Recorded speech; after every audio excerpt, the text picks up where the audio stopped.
gente, hoy estamos acá en Buenos Aires, estoy con el amigo Marcos Aguinaga, gran amigo, gran luthier de Rosario, Argentina, y bueno, gracias Marcos por venir a Buenos Aires, de Rosario, por un asado y por estar con los amigos, y listo, te quería hacer un par de preguntas, creo que la gente tiene también esa curiosidad de saber ¿quién es Marcos Aguinaga? Por ahí conoce algunos trabajitos tuyos, pero mucha gente no conoce tu cara, ¿viste?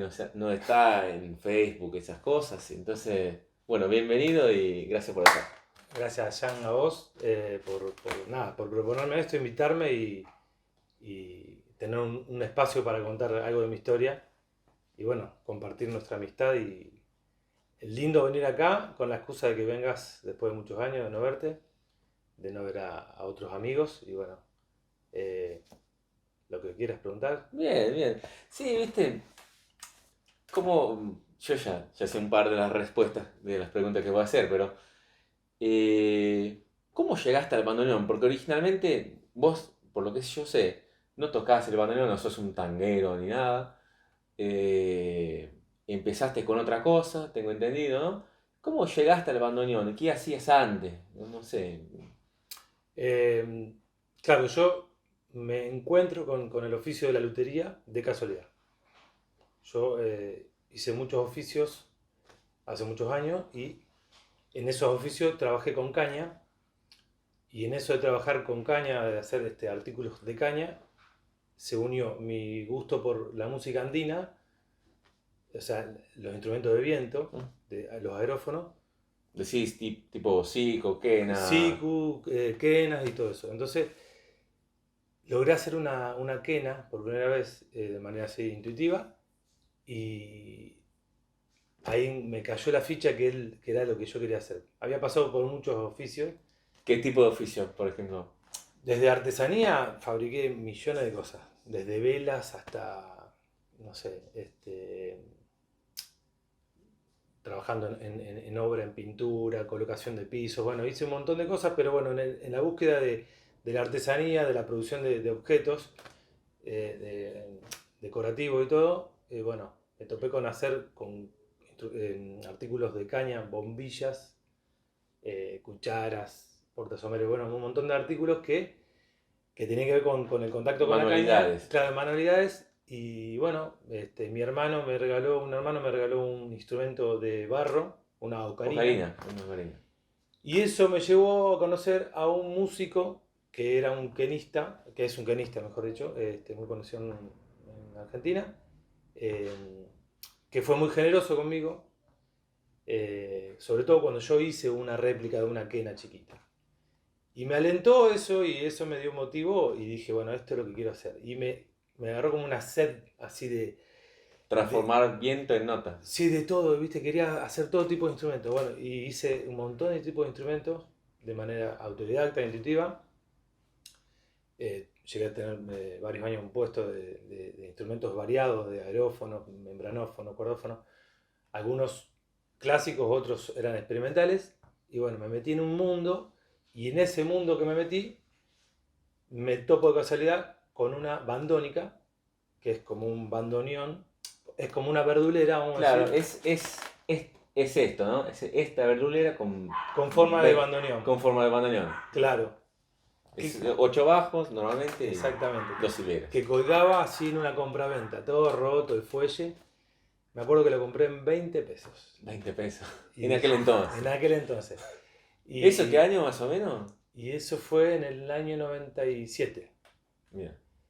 Y me puse a arreglarla por mi cuenta. ¿Pero sabías que era o pensabas que era un No, bandoneón? pensé que era un bandoneón. Con el tiempo me enseñaron que era una bandónica. Y bueno, pero en esa búsqueda de querer hacer todo tipo de instrumentos y repararlo y todo, no había material escrito. Muy poquito y no había, por lo menos en este lado, a lo mejor en inglés, pero yo no accedía, no había la información que hoy A ver, no estaba el internet exactamente tan masificado como ahora, desarrollado, claro. desarrollado. Entonces era todo a prueba y error. Y en una de esas, mi madre me contacta contacta con un hombre italiano que se dedicaba a esto, Policiso. Policiso, que fue mi maestro, ¿Cuál es el primer nombre? Domingo Policiso. Domingo Policiso.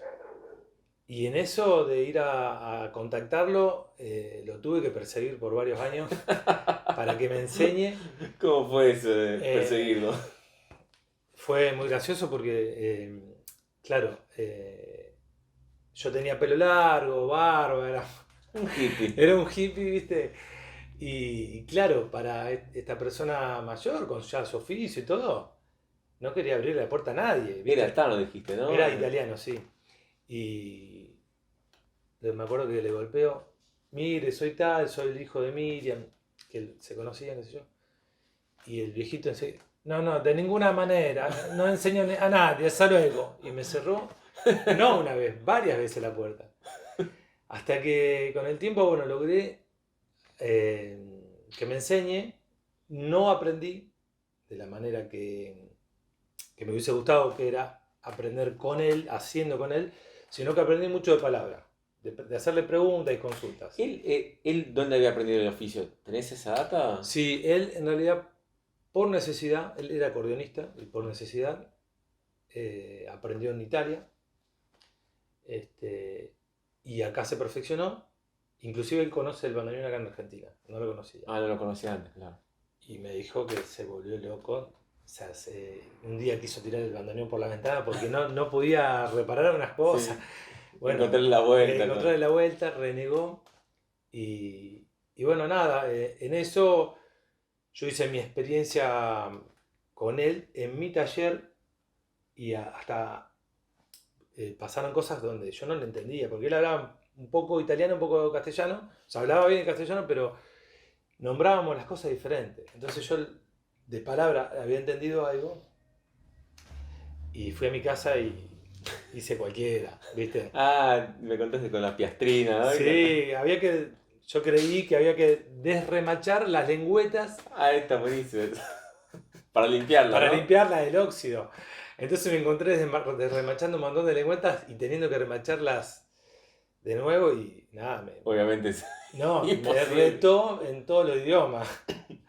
Y bueno, pero aprendí Se la ve que no lección. entendías nada en ese No entendí momento. nada, pero aprendí la lección enseguida. Y bueno, nada, con él yo llegué hasta un punto y bueno, después me relacioné de manera afectiva con él, como si hubiese sido mi abuelo. Y bueno, compartí otras cosas. Pero bueno, lo que tiene que ver con el comienzo de este oficio fue de la mano, o sea, fue con él, o sea, primero de mi manera intuitiva, luego consultando con él y después seguí con mi manera autodidacta, investigando, estudiando, haciendo pruebas, porque claro, yo estoy en una época diferente a la de él. Y hoy la tecnología y también la velocidad con que ocurren las cosas hizo que yo aprenda un montón de modos diferentes a lo que él me había enseñado para poder estar a tiro con lo que estaba pasando, digamos, en el momento mío de mi servicio, digamos, como luthier. No era lo mismo él hace 40 años atrás, Claro, que yo en el año 2000. claro. ¿Y seguiste haciendo instrumentos ponele, de caña, membranófonos y esas cosas? ¿Y a la vez afinando bandoneones? ¿O cómo fue el comienzo de...? O sea, ¿cómo fue poner el taller, el cartelito, acá se afinan bandoneones? O sea, Me costó mucho, eso que sí, me gusta porque me costó mucho hacer una tarjeta, creerme el título de luthier. Me costó mucho por una cuestión así mía, pero aunque ya ejercía, me costó mucho ofrecer eso, que yo soy esto, porque yo sentía que eran muchas cosas al mismo tiempo. Y bueno, a la par de este oficio, trabajé en otras cosas. Al ser papá joven fui sostén de familia mucho tiempo y hacía varios trabajos y a la par este oficio. Y a la par otros instrumentos que me pedían por encargue, como por ejemplo cajones peruanos, ajá, los aerófonos andinos que se llama. te metés con todo, ¿no? Sí, me metí con muchas cosas en poco tiempo y bien, viste, me metí profundamente, me apasionó, básicamente. Me quitaba el sueño, básicamente. Estaba así que me picaban los ojos y me llegaba a comprar un piano, del cual tampoco tenía conocimiento ni gente que te brinde, que se abra y te comparte. Pero bueno, es y sigue siendo una linda experiencia el hacer este oficio y seguir aprendiendo, porque en ese aprender autodidacta, es entre comillas autodidacta, ¿no? Es mentira, uno aprende mucho de los instrumentos que ve y también mucho mirando los trabajos de otros, o consultando o compartiendo con otros. O sea, uno no termina aprendiendo solo, o sea, aprende con otros, de Con el alguna manera. intercambio. Sí, de alguna manera aprende con otros. Así que nada, conocí mucha gente después. Eso te voy a preguntar. Yo tengo entendido que en Rosario creo que era Domingo Polichizo el afinador y nadie más, o había algún otro afinador. Había varios más de la edad de Polichizo, Claro, que que bueno, ya no fueron están. muriendo, sí, y Pero bueno, obviamente tuviste alguna relación con esa gente, ¿no? Me imagino. Pero al estar un poco, digamos, alejado de Capital, de Buenos Aires, ¿cómo fue el primer contacto con los afinadores de acá? No sé, porque, viste, acá todo tiene un aura casi sagrado del bandoneón en Buenos Aires, y vos venís de otra realidad, ¿no? Eh, no todos tus clientes son tangueros, o, bueno, no todos tocan el bandoneón, ¿no? Vos reparás también acordeón, lo claro. que no es tan común entre los afinadores, por lo menos acá en Argentina, o por lo menos en Buenos Aires, digamos. En el interior me imagino que más, pero en Buenos Aires no. ¿Cómo ves esa relación? O sea, ¿cómo fue tu primer contacto con los luthiers? Digamos, no sé si se puede decir, por ahí es un exagero, pero más especializados en el bandoneón acá en Buenos Aires. ¿Cómo Bueno, fue eso?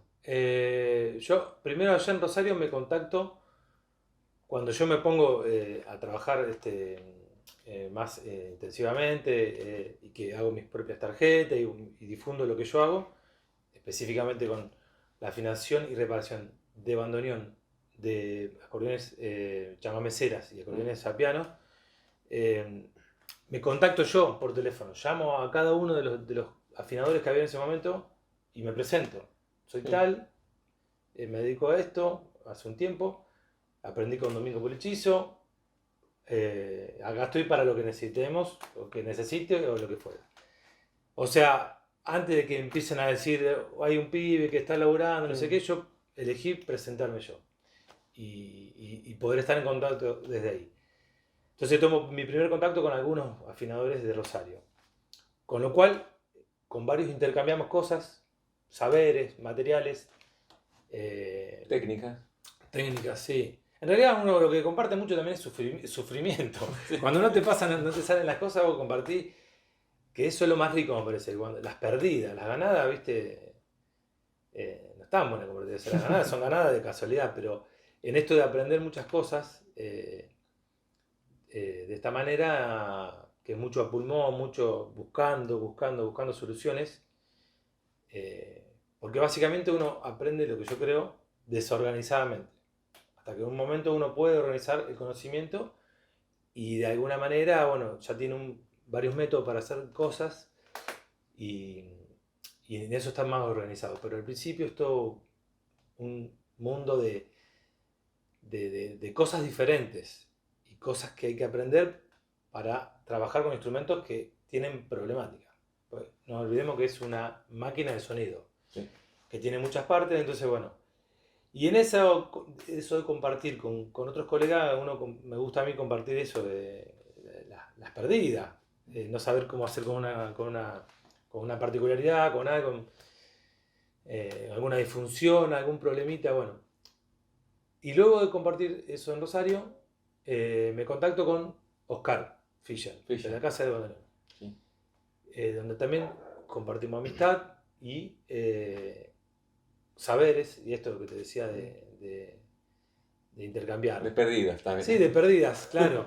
Y bueno, y ahí me descubro un mundo por fuera de lo que vos decías, por fuera de esto de mi Rosario, conozco un mundo que es más grande de lo que yo percibía. Eh, y mucho más abocado de bandoneón.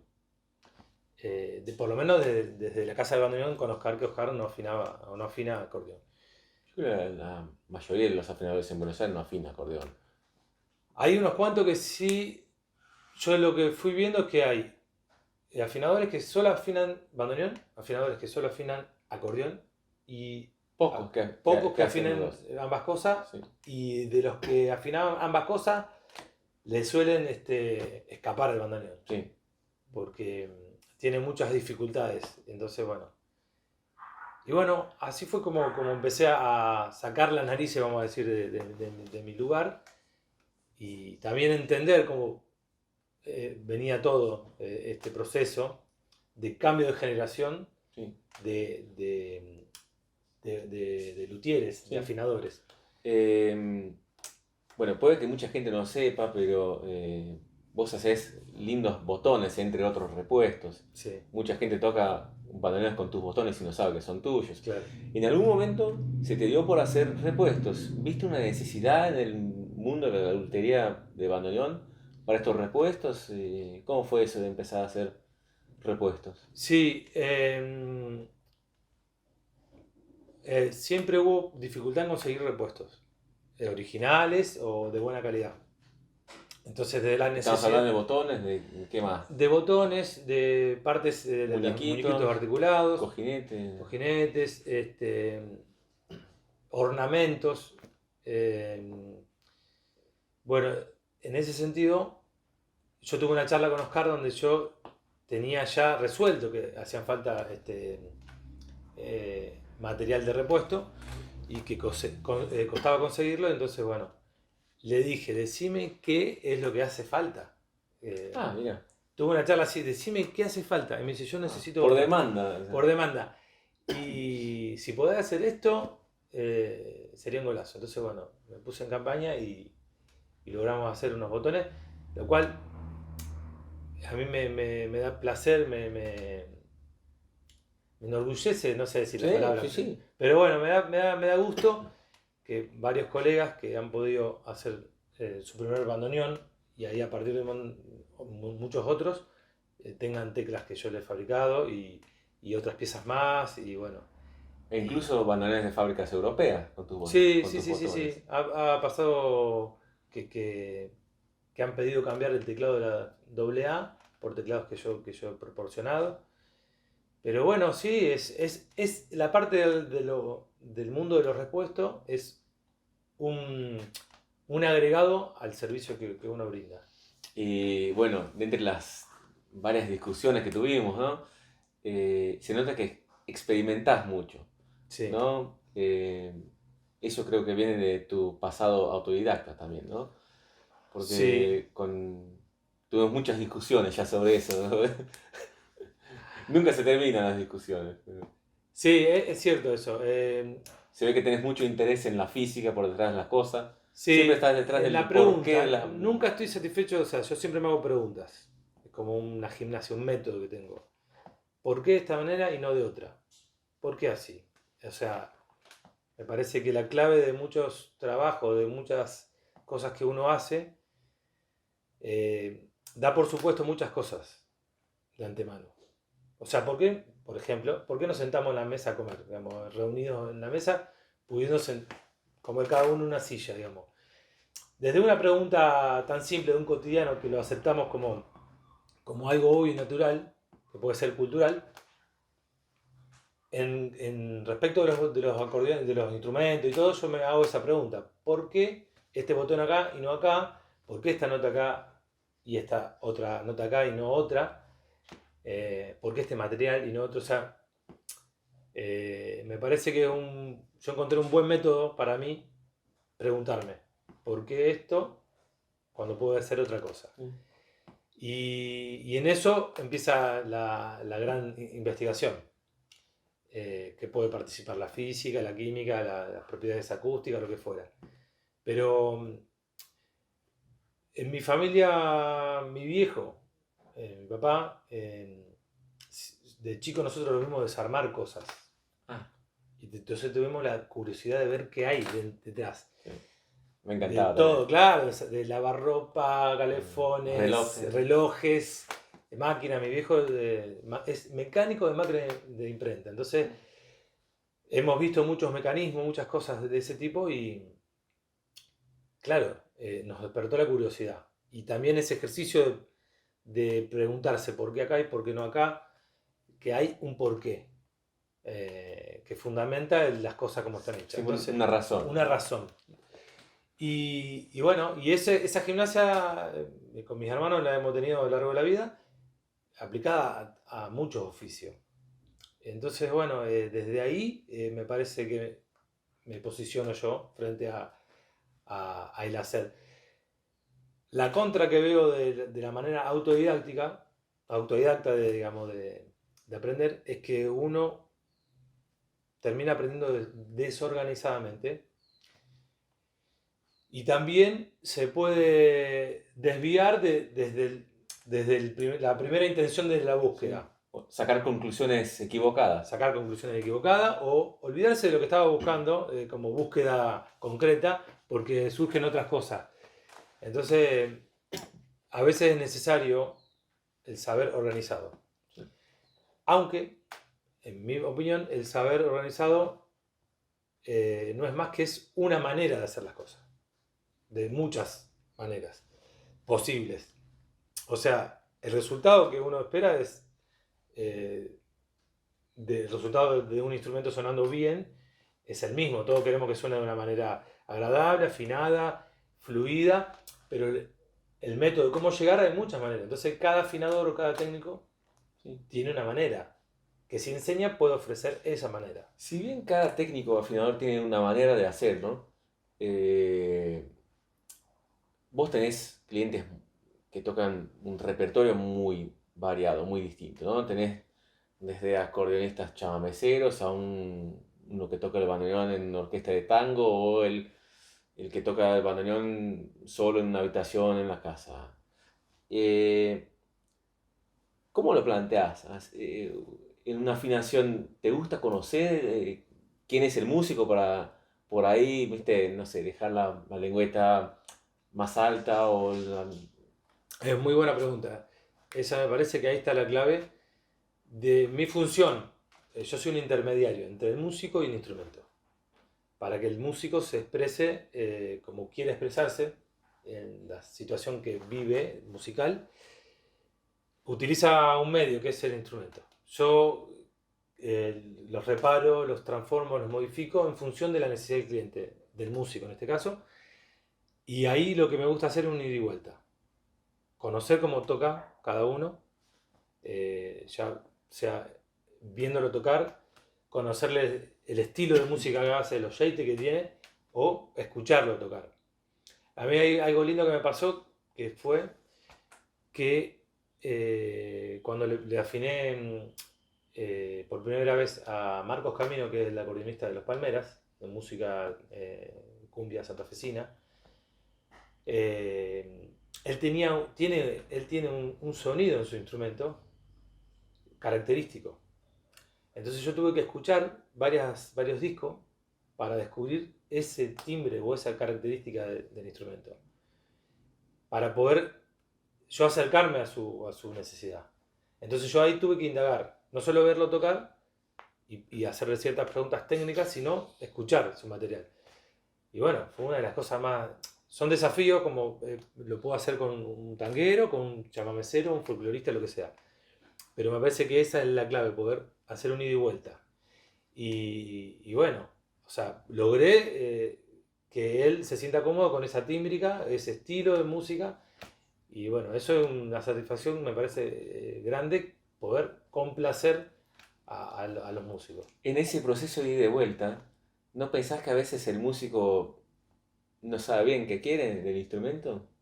Sí, ¿Te ha pasado alguna vez que o sea, alguien te pide una cosa, pero te das cuenta que no es eso lo que quiere? O sea, que el músico mismo no sabe traducir en palabras lo que quiere exactamente, es escuchar. traducir en palabras. A lo mejor lo sabe tocando o de otra manera, pero cuando está la charla uno le pregunta, técnicamente no sabe, entonces hay que hacer Incluso tal vez por desconocer como el funcionamiento del claro, hay instrumento. que hacer una suerte de educación sobre cómo funciona el instrumento, básicamente, para entender qué tipo de sonido es el que anda buscando, digamos. Pero sí, es como, siempre hubo mucha desinformación sobre eso. Y me parece que los afinadores de otras épocas afinaban de una o dos maneras diferentes. O sea, ofrecían su afinación. Una afinación genérica, es decir. Sí. Afinaban como ellos percibían la afinación y listo. Y no como la necesidad del músico la requería. Es muy interesante, es muy amplio también el tema ese. Una cosa es el sonido resultante, la tímbrica, la característica tímbrica de cada instrumento, que se puede alterar un poco. Y otra es la altura, el registro del 440, y otra cosa es el modo que uno tempera en el instrumento. Eso también es otro mundo que me parece que en nuestras manos, digamos, nuestra intervención se va diluyendo en un montón de procesos hasta llegar a la afinación. Porque tiene mucha complejidad hasta llegar al momento de afinar. Ese ahí es el trabajo final, la afinación misma, que muchas veces se pierde porque uno tiene que resolver problemáticas de mecanismo y de disfunciones que tiene el bandoneón sobre todo. Entonces, esa materia, muchos músicos tampoco llegan a percibir qué tipo de sonido quieren, qué tipo de afinación. Sí. Pero es interesante eso. Hablando de esa falta de información, bueno, creo que todos vivimos eso de empezar en un momento en donde todo eran mitos o se escuchaba hablar o se escuchaba decir que tal cosa era así o asá. Y hasta hoy, 2022, hoy se encuentran tantas respuestas a enigmas que teníamos, curiosidades, inquietudes de comienzos del año 2000, que hoy ya no están. Por ahí los músicos nos acompañan, pero vos yo sé que acompañas esas cosas. Sí. ¿Tuviste alguna sorpresa, cuando supiste alguna respuesta, no sé, o histórica sobre el bandoneón o sobre el conocimiento que hoy se tiene sobre el instrumento que antes no tenías? Sí, yo sigo enterándome de cosas. Por ejemplo, conocer que el bandoneón tiene una historia en la construcción de un instrumento armónico y que se convierta en un instrumento melódico armónico. En un momento yo lo descubro, pero hasta ese entonces yo pensé que era así, pensado de esa manera, Sí. y no tenía un proceso. Claro, aparte acá, acá en Argentina no tenés los instrumentos de menos tonos. Claro, O entonces, sea, el único instrumento que se conoce es el 142, el 152 y listo. exactamente. Como mucho un CB Arnold. Sí. Hay muchísimas, digamos, en el proceso de aprendizaje hay es como muchas piezas que faltan para entender, pero que nosotros acá no la tenemos, me parece. Que hay información concreta, que por ahí la tienen otras personas que estuvieron en fabricaciones, en fábricas originales, que también se rompe el mito, porque ahí tenés datos concretos. Siempre se... Algo que yo todavía no resuelvo, que no me cierra, es con todos estos vaivenes de la tesitura del A440,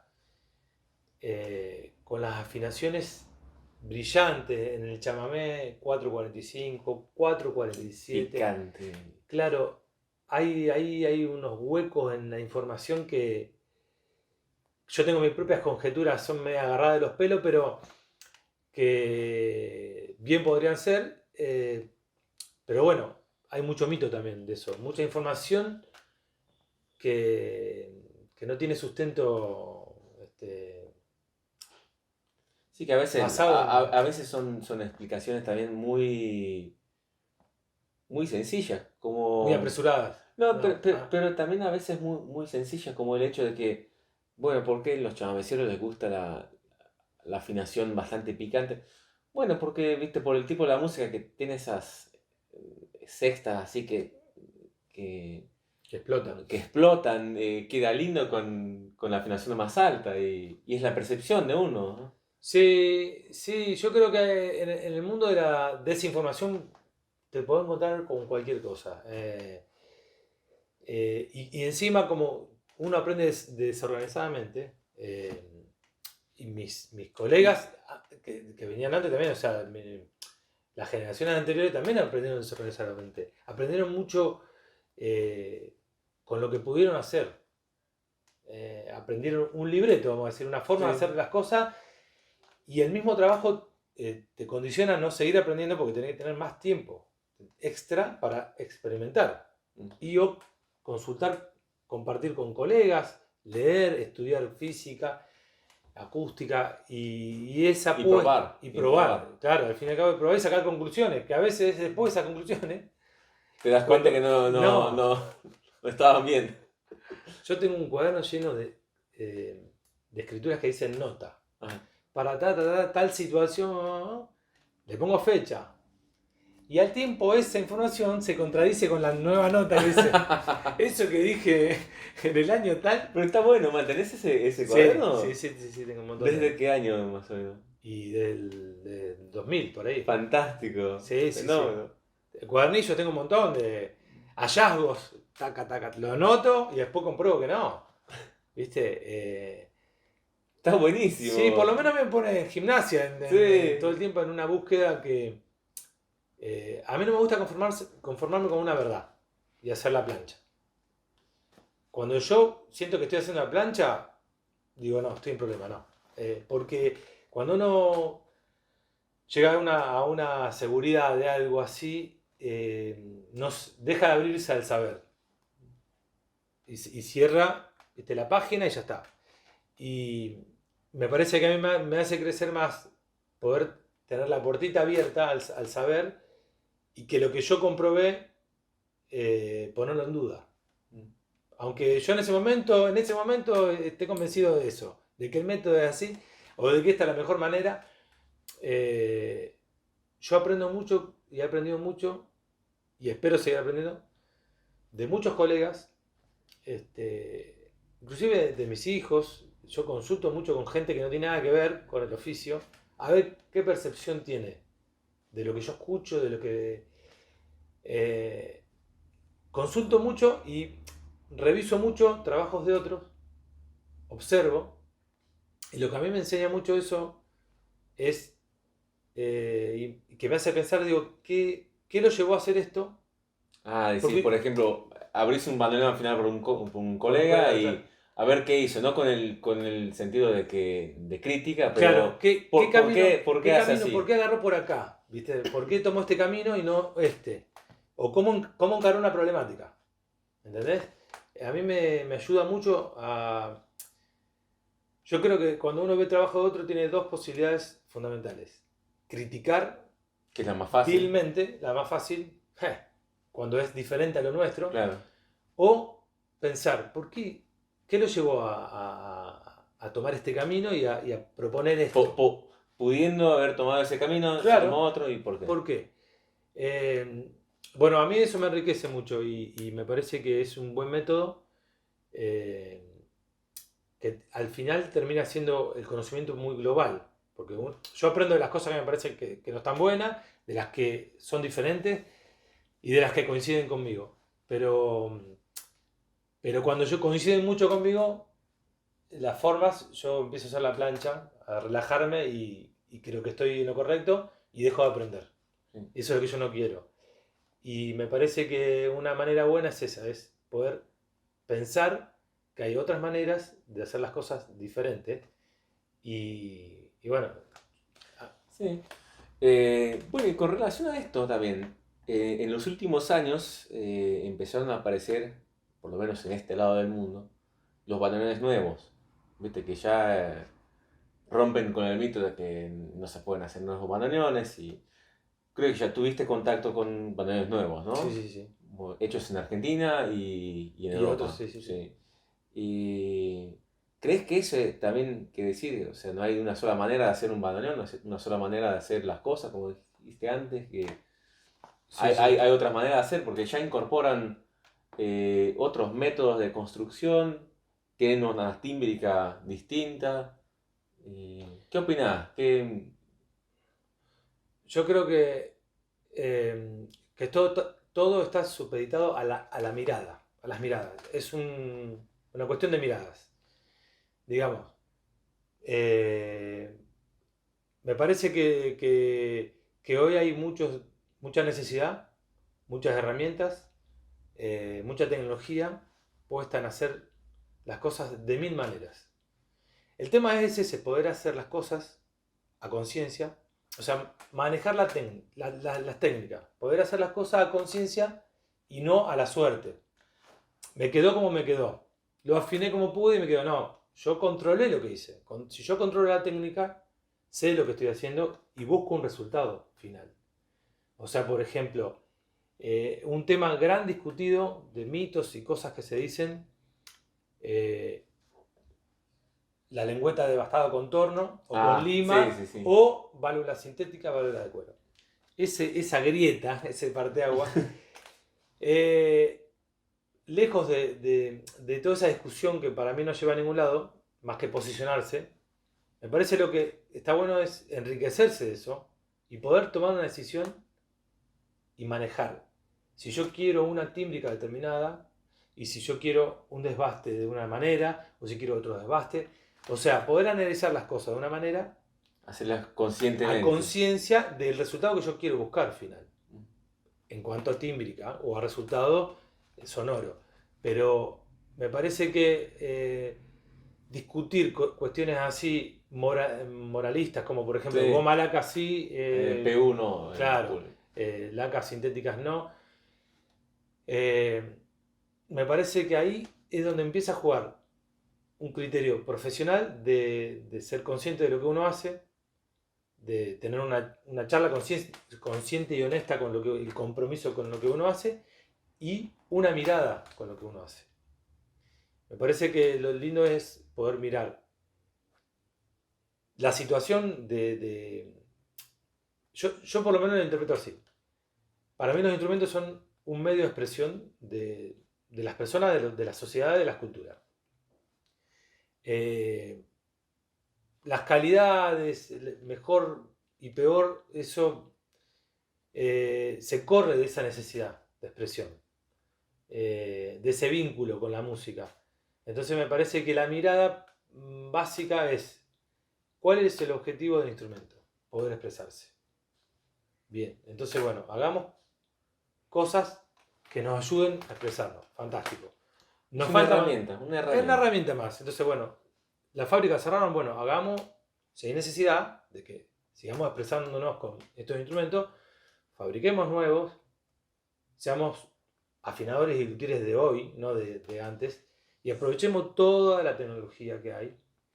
Y creo que lo tenemos que hacer desde una mirada eh, no conservadora, desde ese aspecto, eh, rompiendo esos mitos o esas cuestiones así Enigmas. de sí, no, un sacrilegio, no poner cola sintética o cola blanca y no cola caliente, eh, porque eso no contribuye al objetivo primario que es la expresión.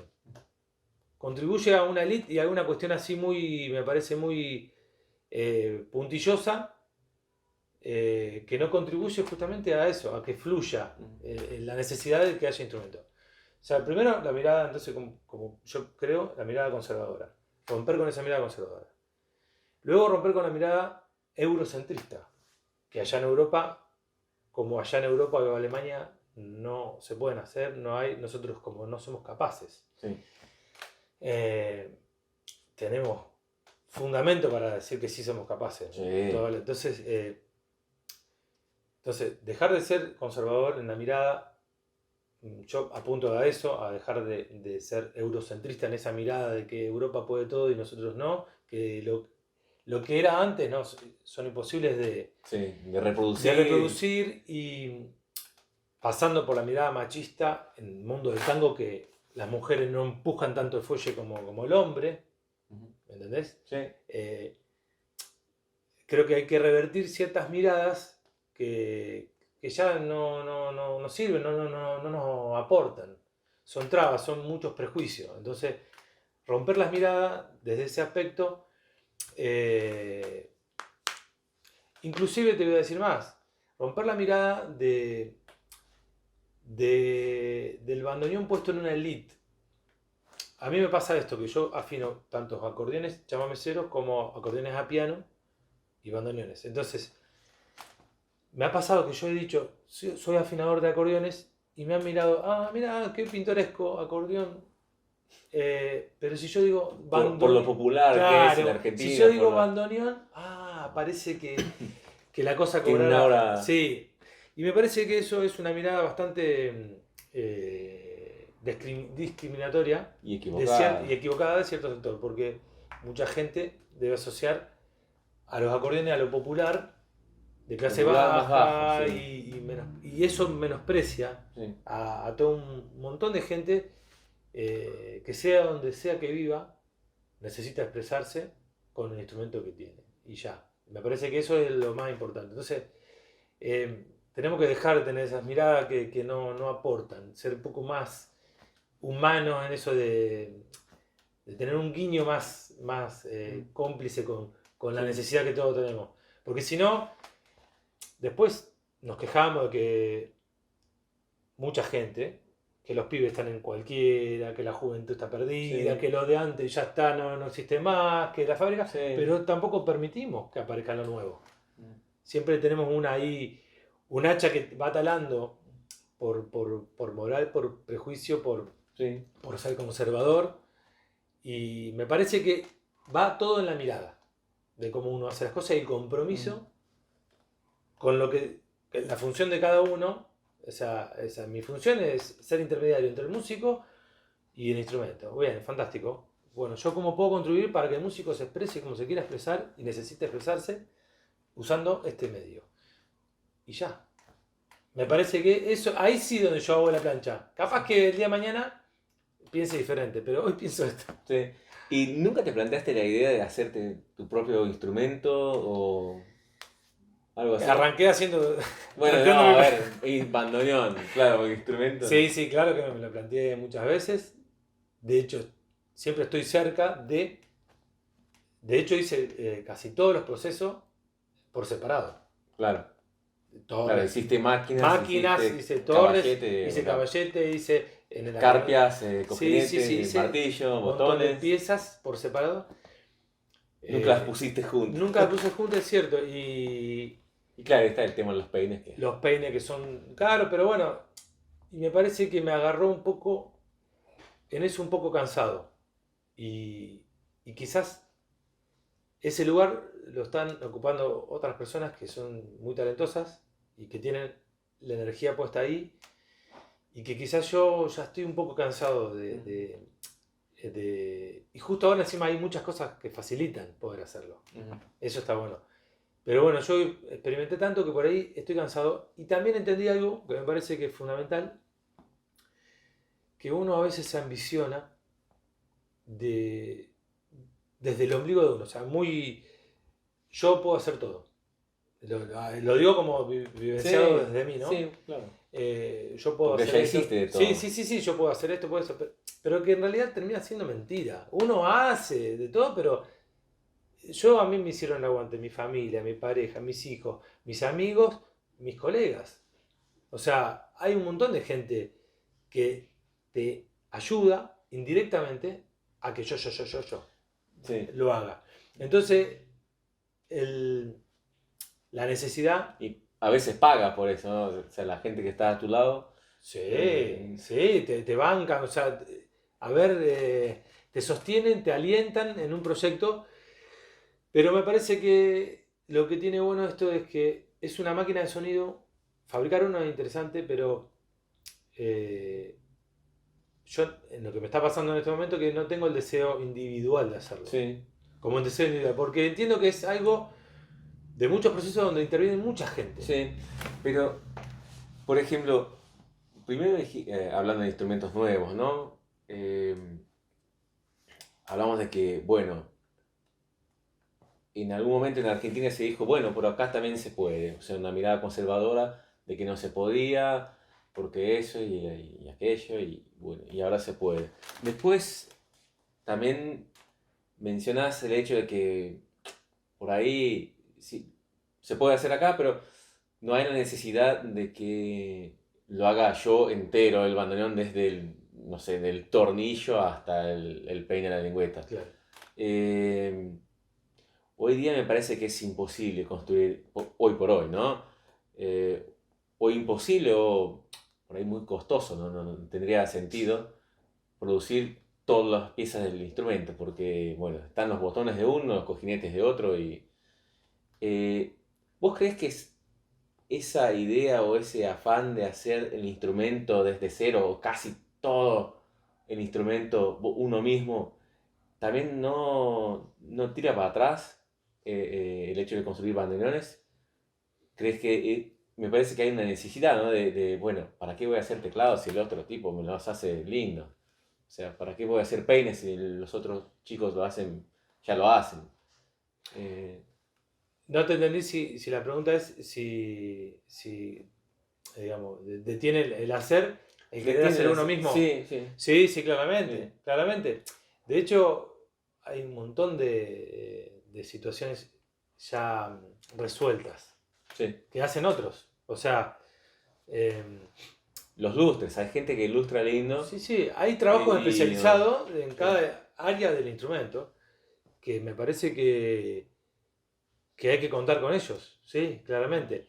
Por eso te digo que Una producción más interdependiente. por eso me parece que a veces cuando uno se mira hacia adentro dice, bueno, el berretín de querer hacer un bandoneón, digamos, la necesidad, el capricho, el deseo, lo que uno quiera decirle, de hacer yo el instrumento, es una ambición que en un punto está buena, es un motor, pero es inmaduro en un punto. Yo lo veo así, ¿sabe por qué? Porque como que es un estadio en la búsqueda de hacer cosas, pero cuando uno entiende que es una máquina de sonido de muchas piezas, donde hay gente especializada en un montón de áreas, qué mejor que hacerlo con un montón de gente, ya sea cooperativa o ya sea tercerizar piezas o lo que fuera. Entonces, bueno, vos podés ensamblar un montón de cosas, poderle tu toque personal, pero me parece que es importante abrir la jugada en eso. Sí. A mí me está yendo ese deseo caprichoso de querer hacer mi bandoneón. Sí.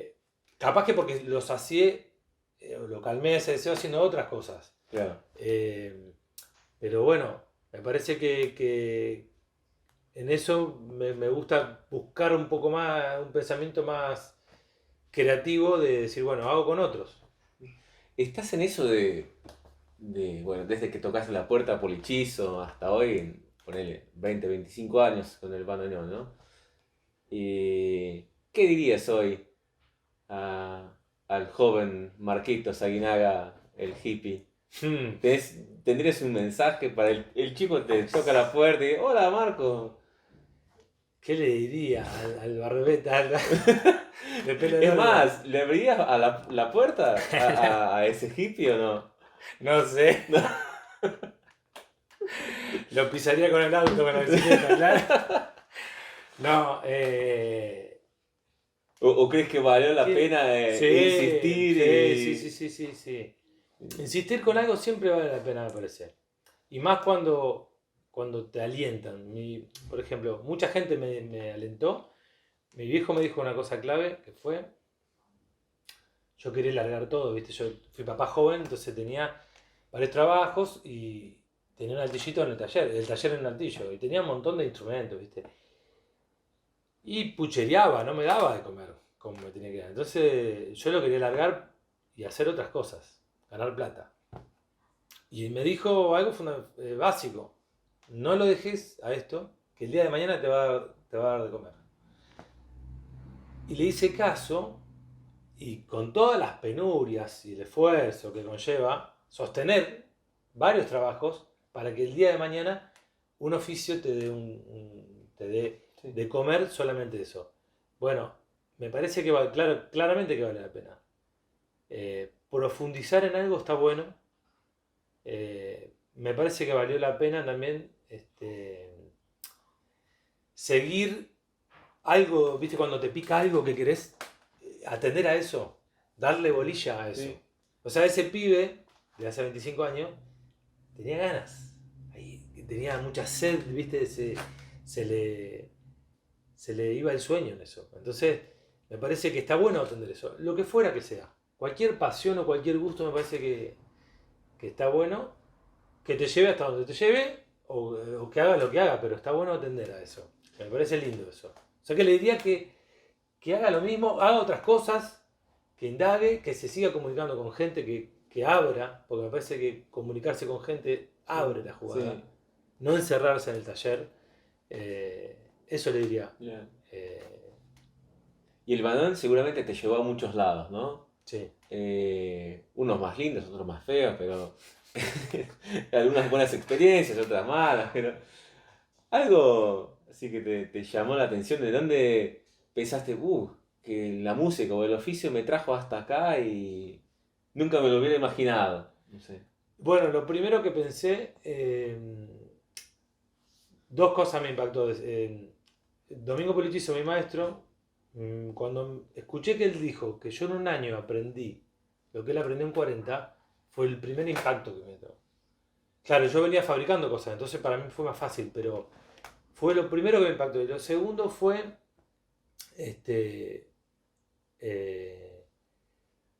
cuando me di cuenta que le estaba afinando a un referente musical mío que eran Los Palmeras. Eso fue una cosa que nunca me imaginé, porque yo no es un oficio que yo busqué, es un oficio que yo me encontré, fabricando otras cosas. Buscándome me encontré con este oficio, pero no perseguí ser un luthier. Me topé con este oficio. Y cuando miré para atrás digo, wow, le terminé afinando soy el afinador de Las Palmeras, Sí. y dije, wow, es un sonido que estaba conmigo desde mi infancia. Sí. Y Y si no fuera por el oficio, por la música, no estarías ahí. No, ¿viste? Y es un placer. Pero es también placer como poder tener amigos que se vengan 400 kilómetros, o en este caso miles de kilómetros, pero con la excusa de los bandoneones y el acordeón que yo le brinde mi servicio, pero desde ahí entablar una amistad. Eso me parece lo más lindo, conocer gente, realidades y bueno, compartir la misma locura, sí. Loco por el fuelle, por Bueno, tantos amigos en común tenemos, ¿no? sí. No sé, Martín García, Loco por el Fuelle. Sí, mucha gente linda, loca también, Sí. ¿viste? Fanática con estas cosas locas. Con opiniones fuertes. Sí, con opiniones encontradas, Sí. pero eso enriquece. Lejos de que uno salga corriendo, esas cosas son las que enriquecen. Claro. Coincidir todo el tiempo con el otro no te enriquece. No O sea, te enriquece. te reafirma lo que vos sabés, está con uno mismo. Sí, Lo mismo. un microcosmo. Claro, pero es lindo cuando uno disiente poder trabajar Bueno. disentimiento. De manera que seguiremos discutiendo hasta el fin de los días. Es más, queda una discusión pendiente fuera de cámara. Sí. Dale. No, y te agradezco en particular esta posibilidad de poder decir cosas que la verdad que sí, no soy un tipo de las redes, me da pudor, no me hallo en ese mundo de escribir por ahí, me gusta más el contacto cara a cara y ¿cómo es? Y bueno, me gusta más el mundo dentro de mi taller, qué sé yo. Sí. Pero sé que a otros le hace bien, lo necesitan, es una herramienta. Pero bueno, yo no. Así que ahora tengo cara visible. Ahora tenés cara visible, claro. Nadie conocía la cara del tipo que hacía los botones. En otra época estaba un poquito mejor, Pero bueno. con pelo largo. Claro, queridísimo. Muchas gracias por todo y bueno. Gracias, Jan, a vos. Ya volveremos a hacer otra entrevista. Me vas a contar otras cosas. Dale, bueno, cuando quieras. Gracias, querido. Gracias.